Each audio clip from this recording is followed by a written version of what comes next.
Assalamualaikum warahmatullahi wabarakatuh. Selamat pagi dan salam sejahtera untuk kita semua pada kesempatan kali ini. Jadi hari ini saya akan menyampaikan kuliah saya untuk materi mata kuliah perhitungan dasar rekayasa proses pada minggu 13. Nanti untuk video ini bisa dilihat di channel saya Nyunsy. Oke. Materi kita pada minggu ke-13 ini adalah terkait kesetimbangan energi yang melibatkan reaksi kimia. Sebelum kita mulai belajar, mari berdoa semoga materi hari ini dapat dipahami dan berikan manfaat untuk kita semua. Berdoa dipersilahkan.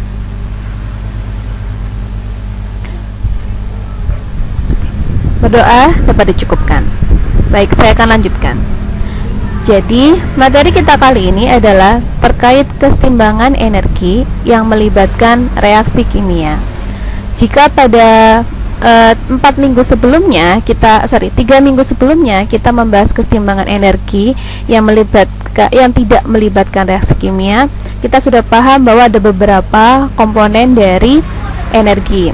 Jadi komponen dari energi ini bisa meliputi entalpi, kemudian bisa meliputi W, bisa meliputi W atau kerja, bisa meliputi Q atau kalor atau panas, kemudian juga meliputi oleh energi kinetik, energi potensial, dan juga entalpi. Jadi kemarin kita sudah bahas sebelumnya. Kemudian juga saya yakin kalian di sini juga masih ingat terkait hukum energi yang berlaku. Penyetaraan energinya adalah delta E sama, satu lagi ada energi dalam. Delta E sama dengan Q plus W minus dalam kurung delta H ditambah delta EP dan delta EK. Nanti juga pada materi ini sebenarnya sama, ini semua juga akan merujuk pada persamaan-persamaan yang telah kita tentukan pada materi yang sebelumnya. Tetapi memang di sini kita akan lebih fokuskan pada yang kondisi yang menggunakan reaksi kimia, sehingga mungkin nanti kita juga akan banyak berinteraksi kembali dengan kimia. Untuk materi lebih lanjut, kalian bisa lihat buku Himmelblau yang saya berikan atau buku kitab kuning itu khususnya pada bab 25. Oke, sebelumnya kita bahas dulu reaksi kimia. Reaksi kimia yang ada kaitannya dengan energi itu terdapat 2 jenis reaksi kimia, yaitu ada reaksi endotermik dan reaksi eksotermik. Exo atau kalau dalam bahasa Inggris ex, keluar, exit, itu berarti dalam reaksi kimianya dilepaskan energi atau panas ke lingkungan, dimana biasanya ditandai dengan nilai entalpi atau energi yang menyertai dalam suatu reaksinya adalah atau delta-nya adalah negatif. Kebalikannya dari eksotermik yaitu reaksi kimia yang endotermik, yaitu menyerap energi dari lingkungan, ditandai dengan nilai entalpinya yang positif. Kalau paling sederhananya, kalau kalian masih ingat dulu di laboratorium, eksotermik ini di sini kan dia melepaskan panas ke lingkungan. Biasanya ini terjadi pada proses pelarutan, ya. Jadi kalau di lab mungkin kalian akan paham sekali ketika kalian masukkan NOH atau H2SO4. Nah, dengan air dilarutkan itu biasanya gelas beakernya itu akan terasa panas. Sebaiknya kalau endotermik itu reaksi yang memerlukan energi dari luar, menyerap energi gitu. Jadi energinya masuk sehingga energinya masuk ke bendanya. Ya, paling simpel sebenarnya eksoendo ini termasuk seperti halnya membeku atau mencair. Ketika mencair itu berarti dia butuh panas atau energi dari lingkungan untuk masuk. Kebalikannya kalau membeku itu justru reaksi kimia, sebenarnya bukan reaksi kimia itu ya, itu lebih kepada reaksi fisika yang melepas energi. Tapi intinya poinnya ini ya, secara technically-nya delta hanya negatif untuk exo, delta hanya positif atau menyerap untuk endo. Nah, dalam reaksi kimia yang berhubungan dengan energi kita kenal dengan istilah entalpi. Jadi entalpi ini adalah energi yang menyertai dalam suatu reaksi. Entalpi ini ada beberapa jenis terminologi. Yang pertama adalah entalpi standar. Apakah entalpi standar itu? Yaitu entalpi yang dilakukan pada kondisi reaksi standar. yaitu suhu 25 derajat Celcius dan tekanan atmosfer. Tekanan atmosfer ini berarti 1 atm, yang biasanya ditandai dengan huruf superscript 0. Jadi ini menunjukkan kalau ada nilai entalpi di mana entalpinya tulisannya delta H strip ini 0 ini kecil ini, berarti menunjukkan reaksi tersebut adalah yang berlangsung pada kondisi standar. Oke, ini dari kondisinya. Berikutnya adalah dari segi jenis-jenisnya. Kita kenal ada yang namanya entalpi pembentukan atau delta HF, merupakan entalpi untuk pembentukan 1 mol produk dari elemen atau unsur penyusunnya, disimbolkan dengan huruf F yang merupakan singkatan dari kata formation. Jadi biasanya entalpi pembentukan di sebelah kanan produknya ini tunggal, hanya satu saja, entah itu CO2, entah itu H2O, entah itu macam-macamnya, hanya satu. Tapi reaktannya ini banyak. Nah, kalau suatu persamaan kimia yang dimana sebelah kanannya satu tunggal, sebelah kirinya banyak, itu bisa jadi adalah reaksi pembentukan. Lainnya lagi yang harus diperhatikan adalah selain entalpi pembentukan yang membentuk 1 mol produk, yaitu bagian kirinya reaktannya itu merupakan elemen atau unsur penyusunnya.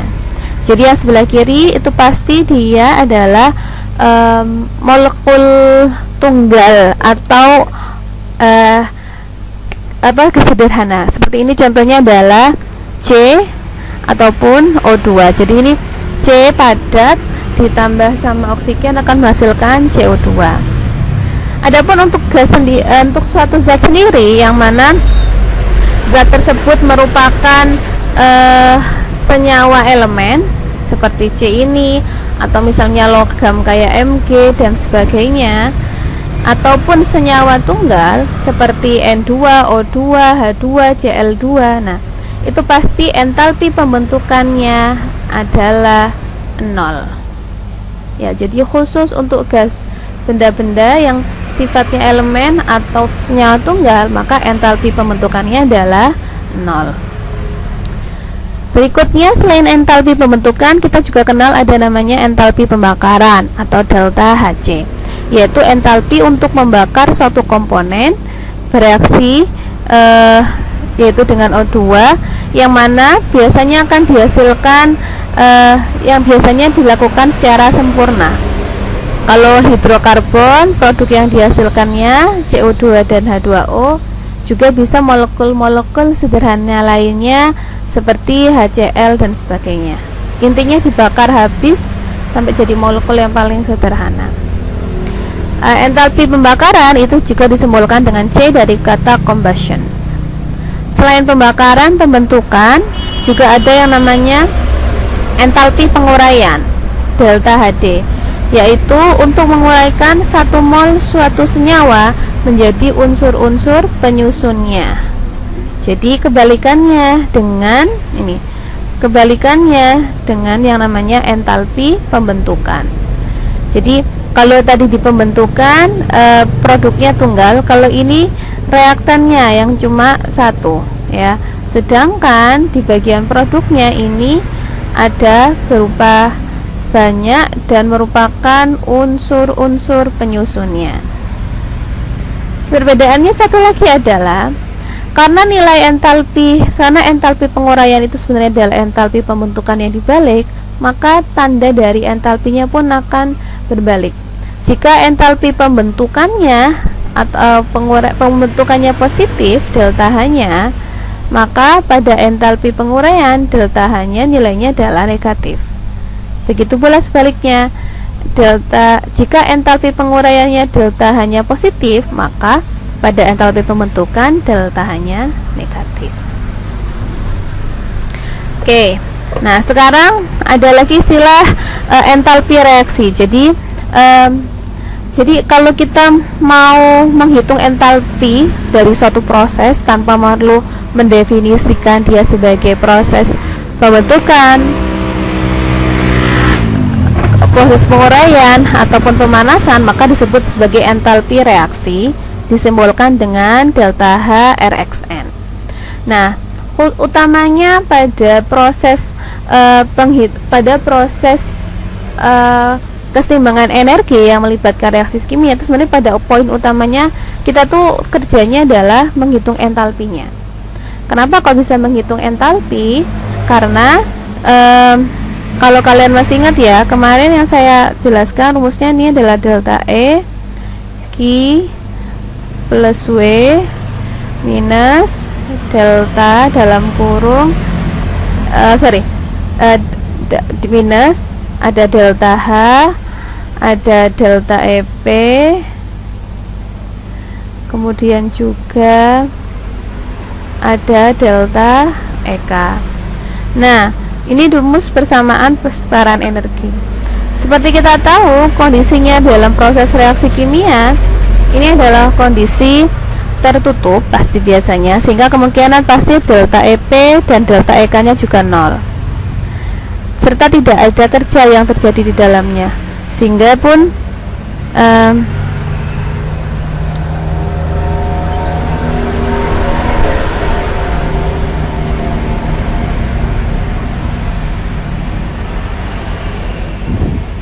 oke, sebentar saya stop dulu ya. Lanjutkan, mohon maaf sebelumnya laptopnya Bu Yunita mengalami gangguan. Oke, jadi ini sekarang kita akan bahas terkait setelah kita tahu berbagai jenis entalpi, sekarang kita akan coba untuk menghitung entalpi dari suatu reaksi kimia. Nah, dalam menghitung entalpi suatu reaksi kimia ini banyak cara yang bisa kita terapkan. Jadi nanti kita akan bahas terkait yang pertama menggunakan hukum Hess, kemudian menggunakan entalpi pembentukan atau delta HF, kemudian yang terakhir adalah menggunakan informasi dari nilai entalpi pembakaran atau delta HC. Oke, yang pertama adalah hukum Hess. Hukum Hess ini sebenarnya sudah pernah kalian pelajari ketika kalian dulu di SMA. Jadi dalam hukum Hess itu ada beberapa hal yang harus kalian pahami, bahwa ternyata dalam hukum Hess entalpi itu merupakan suatu fungsi keadaan ya. Jadi yang perlu kalian pahami ini, entalpi itu adalah fungsi keadaan. Apa artinya fungsi keadaan itu, Bu? Yang pertama, jadi nilai entalpi itu akan sebanding dengan yang namanya koefisiennya. Jadi nanti perlu kalian lihat di koefisien. Apakah tentunya dalam tanda petiknya di sini adalah reaksinya harus setara dulu ya. Reaksinya harus disetarakan dulu. Nah, jadi kalau misalnya diketahui informasinya setara. Jadi seperti ini. Misalnya ini adalah C ditambah O2 menjadi CO2 dengan nilai Q atau entalpi adalah minus 393,51. Berarti nilai entalpi ini khusus untuk 1 mol C ini.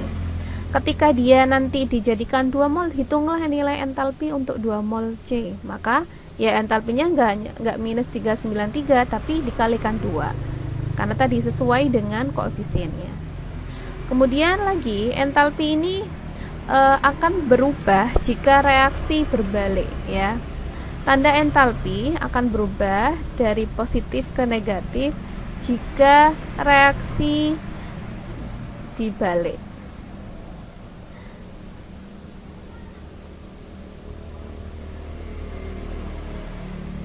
Jadi kalau misalnya ini reaksinya adalah pembentukan CO2, jadi C tambah O2 menjadi CO2 adalah minus 393, seperti entalpi pembentukan dan penguraian. Jadi ketika dia dibalik, CO menjadi, nah dibalik ke sini, maka entalpinya akan jadi positif ya. Jadi saya ulangi, entalpi itu dia fungsi keadaan, jumlahnya bergantung pada koefisien.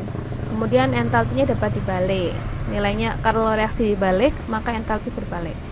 Yang ketiga, entalpi itu fungsi keadaan, jadi tidak bergantung pada proses.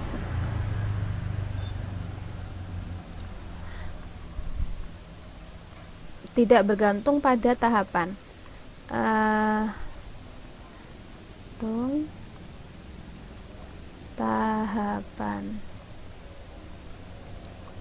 Jadi misalnya kalian dapati bahwa untuk seperti soal ini ya, nanti kita langsung bawain ketiga ini, kita lihat soal ini. Ini ingin menentukan berapakah heat transfer dari proses pembentukan CO dari C dan O2. Jadi kita mau mencari pembentukannya CO dari C dan O2. Jadi ini pengennya kita C ditambah O2 menjadi CO. Kan berarti kalau gitu ini setengah. Nah, ini berapakah entalpinya? Ini soalnya ya. Tetapi yang ternyata diinformasikan adalah kita nggak punya datanya ini. Yang kita punya datanya adalah entalpi dari C menjadi CO2 ditambah oksigen dan entalpi pembentukan CO2 dari CO. Nah, bagaimanakah cara menghitung entalpi ini? Nah, ini dia hukum Hess tadi. Karena reaksi itu tidak bergantung pada tahapannya. Artinya apa? Ini entalpi ini adalah penjumlahan dari entalpi proses penyusunnya.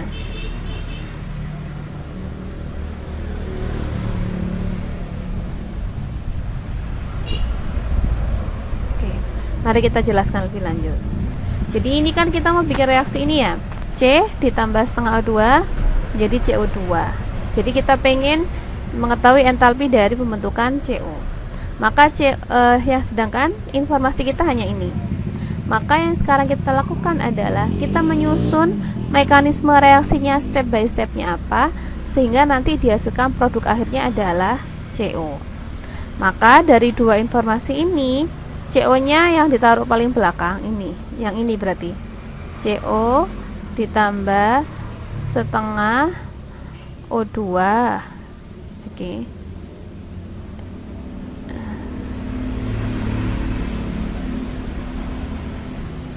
Nah, jadi reaksi yang B ini kita balik. Karena dia dibalik, maka entalpinya akan berubah menjadi positif 282,99. Nah, berikutnya, ini saya lupa CO2-nya. Nah, kan kita nggak nyari CO2, maka kita coba cari reaksi untuk mencoret CO2 ini. Berarti yang atas ini. Nah, ini CO2 ini dari reaksi C ditambah sama O2. Entalpinya tetap, yaitu minus 393,51. Nah, yang perlu kita lakukan berikutnya adalah ini bisa kita coret karena ini sama elemennya, CO2, CO2. Ini oksigennya setengah habis, ini juga hanya tinggal setengah. Kemudian kita jumlahkan. Sama, entalpinya juga kita jumlahkan. Maka bisa ketemu, ini entalpinya, ini reaksinya adalah tinggal C ditambah setengah O2 menjadi CO. Kemudian total entalpinya 289 diminus 393. Ini kan negatif-negatif ini ya, jadi plus. Ketemunya adalah 110,52. Jadi kalau kita mau menghitung entalpi dari suatu reaksi, tapi kita nggak punya nilainya, cuman taunya adalah entalpi dari reaksi-reaksi penyusunnya, maka kita tetap bisa akan mendapatkan data entalpinya berapa dengan prinsip hukum Hess ini. Oke ya, dipahami nggih? Saya yakin bisa kok. Nah, cara yang kedua, jika kita mau menentukan entalpi reaksi dari informasi entalpi pembentukan, saya yakin ini juga sudah pernah kalian dapatkan ilmunya.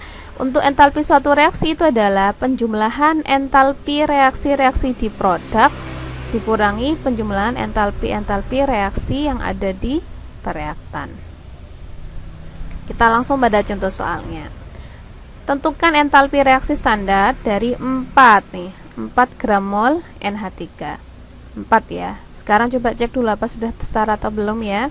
N-nya 4, oksigennya 10, oke. Hanya 12, oke. Nah, kemudian sekarang kita nyari data entalpi reaksi. Ini di lampiran di buku ada di appendix F. Tentukan entalpi pembentukan delta HF untuk masing-masing zat. NH3 ini karena dia senyawa tunggal ya, NOH2. Nah, sekarang sama produk minus reaktan ya. Ini produk, ini reaktan. Produknya NO sama 6H2 nih, 6H2 kalikan entalpi HF-nya, NO juga, produk reaktannya ini 0 di oksigen, ini NH3, ketemunya minus 904. Ini untuk per 4 gram mol ya. Nah, tetapi untuk yang kalau hanya untuk 1 gram mol bagaimana? Seperti prinsipnya hukum Hess tadi, harus dibagi, maka ini dibagi 4 sama dengan 226,174. Oke, masih soal lagi biar lebih paham. Jadi tentukan entalpi atau panas reaksi dari kondisi standar 103 kPa itu sama dengan 1 atm ya. Jadi standar untuk 1 mol HCl. Ini ada informasi 4 HCl tambah O2 menjadi 2H2O dan Cl2. Sudah setara ya. Oke, kita cari informasinya di buku lampirannya, bahwa untuk yang bahwa untuk HCl nya ini sekian, untuk oksigennya 0, H2O nya sekian, Cl nya sekian. Produk per reaktan ya, ini dikurangi reaktan. Produknya karena ini 0, ini juga 0, maka tinggal 2 kalikan 2H2O minus 4 kalikan HCl sama dengan sekian. Nah, karena ini per molnya maka dibagi 4, karena ini 4 ya, maka dibagi 4 ketemunya 28,6 kJ per gram mol HCl. Oke, jadi nanti pada penyelesaian soal-soal di neraca energi yang melibatkan reaksi kimia, kalian harus mendefinisikan nih mana produk, mana reaktannya. Kemudian kalau nggak salah tadi kan saya kepotong ya di video saya sebelumnya. Jadi ini kan reaktor ini pasti W-nya 0. Yang tadi delta E sama dengan Q plus W minus delta H plus delta EP plus delta EK. Nah, biasanya pada kondisi ini steady state, maka 0. Maksudnya tidak ada akumulasi. Ada nilai Q-nya. Pasti tidak ada perubahan, biasanya tidak ada kerja, kecuali binatang khusus biasanya tidak kerja, W-nya 0, sehingga ini tinggal delta H, dan pastinya sistemnya tertutup sehingga tidak ada EP dan tidak ada EK, sehingga ini W-nya juga 0 ya, kecuali dinyatakan tertentu. Nah, maka di sini tinggal 0 sama dengan Q min delta H, maka Q itu sama dengan delta H. Inilah dia, makanya pada reaksi neraca energi dengan reaksi kimia itu berlaku Q sama dengan delta H. Ingat delta H-nya itu kan di sini ya. Kalau di sini kan rumusnya adalah yang keluar yang masuk. Kalau E ini kan keadaan akhir, keadaan awal. Sama kita lihat yang keluar apa, produk, out. Yang masuk apa, in. Makanya ini didapatkan formulasinya itu dari penurunan persamaan seperti ini. Jadi dalam menyelesaikannya, tahapannya adalah kalian buat diagram prosesnya, atau kalau di ini persamaan reaksinya, sehingga tahu mana yang produk, mana yang reaktan. Cari nilai entalpinya pakai appendix di lampiran F. Kemudian tentukan neraca masanya. Dalam hal ini kalau kalian reaksi kimia, maka koefisiennya pastikan dia sudah setara. Kemudian cek suhu referensinya. Artinya apakah ini kondisi standar ataukah bukan. Nah, kalau dia kondisinya tidak standar, maka nanti ada penggunaan informasi di panas pembakaran atau panas sensibel. Nah, nanti saya akan tunjukkan soalnya juga. Baru nanti diselesaikan dengan persamaan ini, Q sama dengan delta H, yaitu delta H out minus delta H in. Oke, jadi ketika kita menghitung terkait entalpi dari suatu reaksi kimia, tolong perhatikan hal-hal berikut. Yang pertama adalah pasti reaktan itu di sebelah kiri, produk itu di sebelah kanan. Ini harus didefinisikan sejak awal, jangan sampai ketukar dan harus ingat. Kemudian perhatikan juga fase, suhu, dan tekanan, karena ini nanti juga menentukan nilai dari masing-masing entalpi.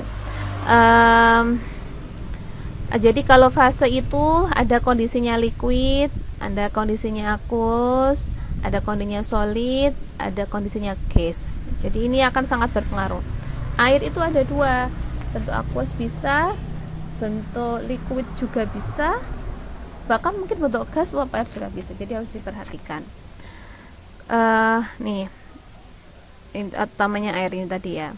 Kemudian ingat, jumlah materi yang bereaksi itu mengikuti kondisi stoikiometri, dan ini juga berlaku untuk kondisi entalpinya yang tadi saya jelaskan dengan hukum Hess. Kalau ini reaksi ini butuh minus 800 untuk 2 molekul Fe, maka untuk 1 gram molekul Fe butuh hanya setengahnya, 400 dibagi 2. Nah, ini nanti silakan dibuka di buku. Ini adalah appendix F, heat of formation and heat of combustion. Ini ada di buku Himmelblau-nya yang sudah saya share ke kalian. Nanti bisa dilihat ya halamannya. Ini halamannya ini di halaman 1052, appendix F tentang delta HF dan delta HC. Ini informasinya nanti itu, ini adalah delta H yang formation, yang ini adalah yang combustion. Kemudian di sini juga nih bisa lihat state-nya. Air saja. Di sini ada yang liquid sama ada yang gas ya. Jadi harus selalu diperhatikan ininya. Nanti bisa dicari komponnya apa, bahas sebutannya atau formulasinya bisa dicari di tabel tersebut. Dan jangan kebalik mana yang delta HF, mana yang delta HC.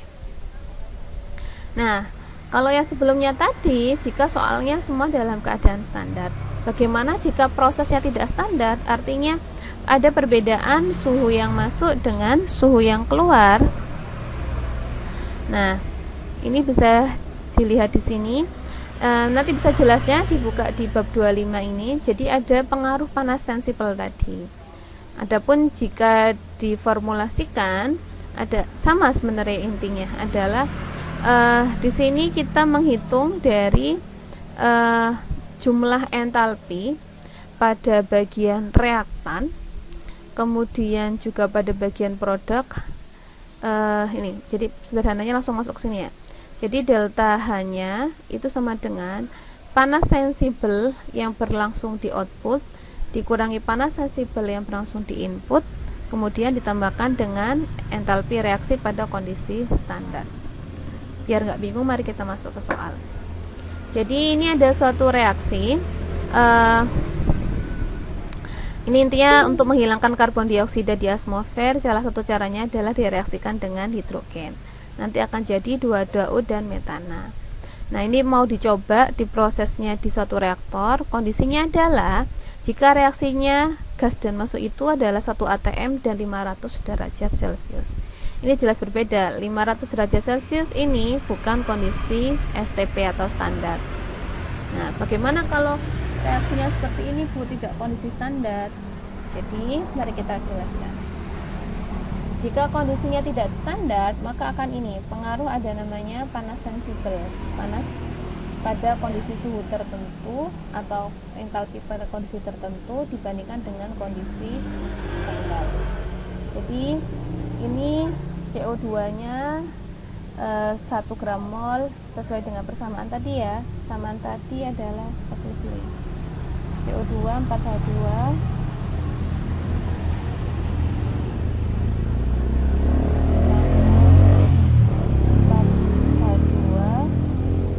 menjadi salah, 2H2O CH4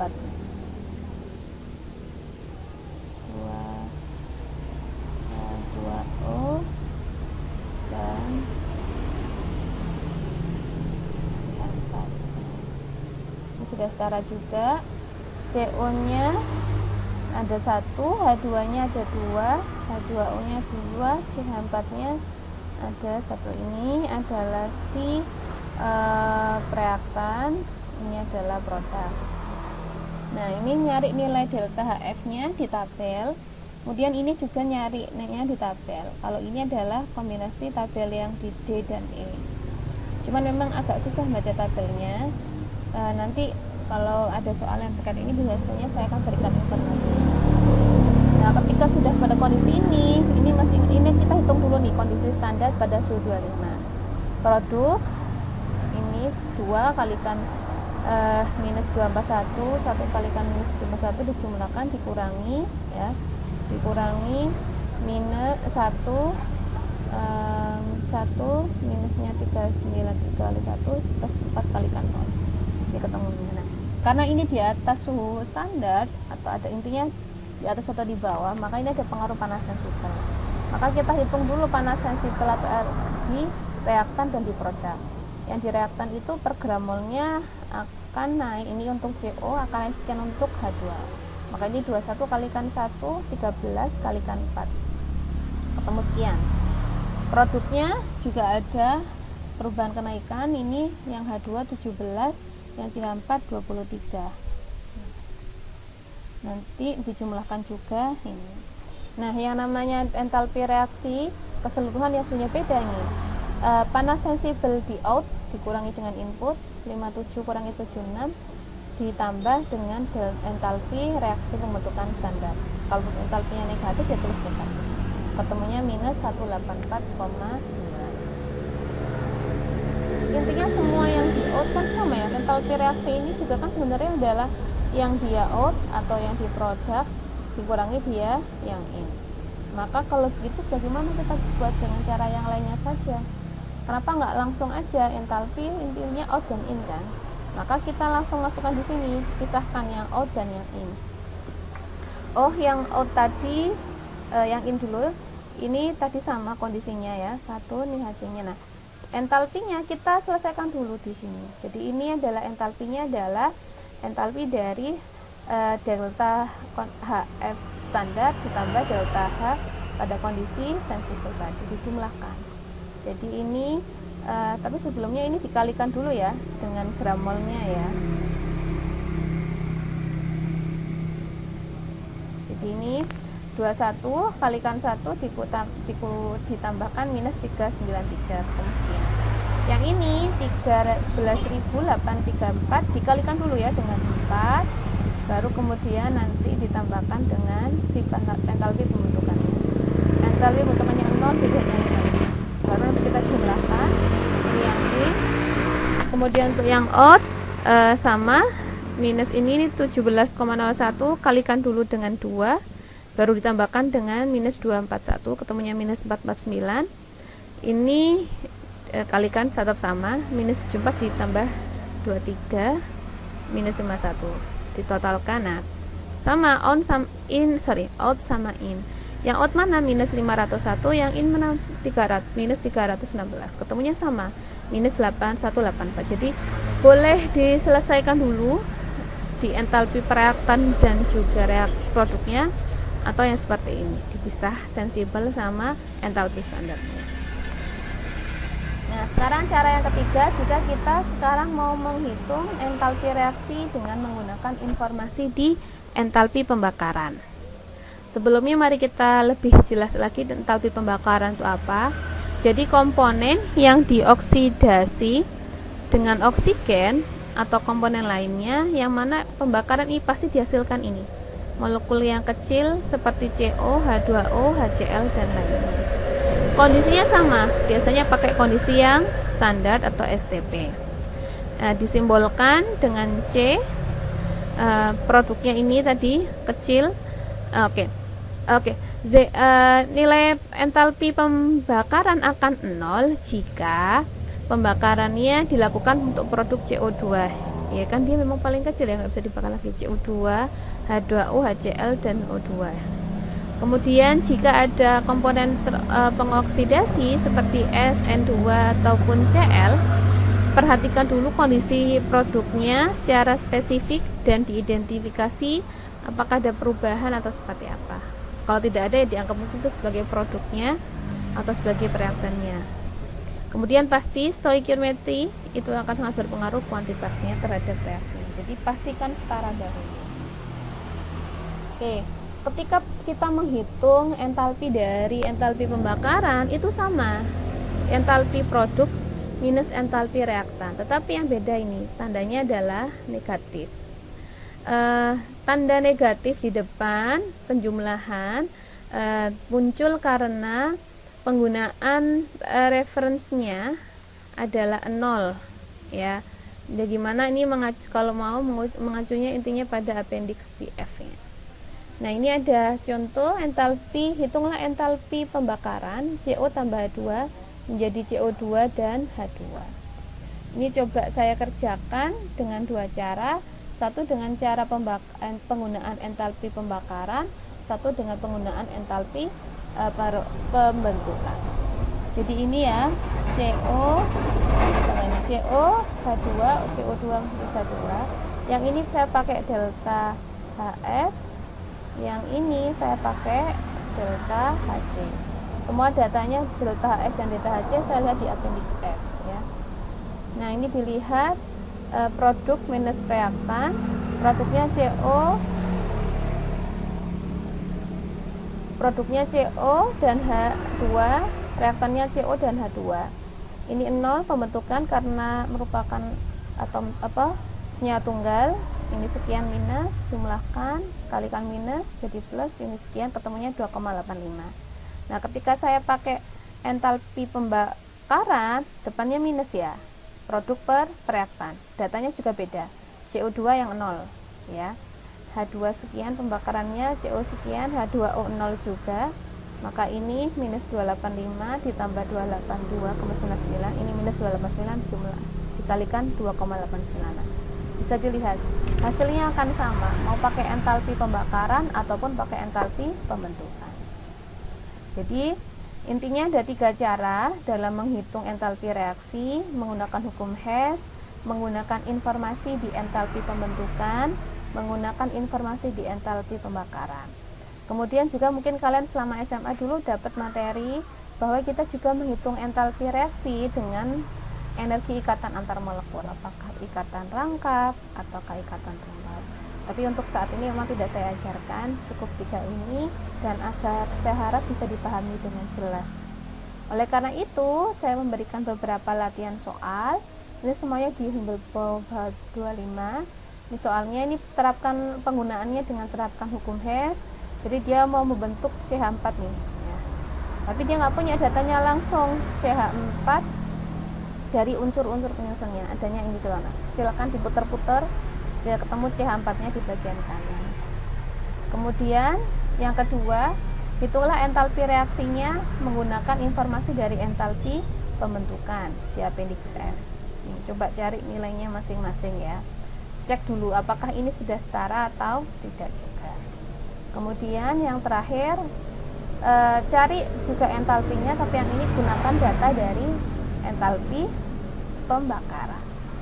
Silakan dikerjakan 3 soal tersebut, tulis di kertas, kemudian uploadkan di Google Classroom, dan insya Allah nanti akan kita bahas di pertemuan di minggu ke-13. Selamat belajar dan terima kasih. Demikian kuliah yang Bu Yunita dapat sampaikan, semoga bermanfaat. Mari kita tutup dengan doa, berdoa menurut agamanya masing-masing. Semoga kita diberikan kesehatan, ilmu yang bermanfaat dan keselamatan di dunia dan akhirat ini. Berdoa dimulai. Berdoa dapat dicukupkan. Sekian dari Bu Yunita. Maaf atas kekurangan. Assalamualaikum warahmatullahi wabarakatuh.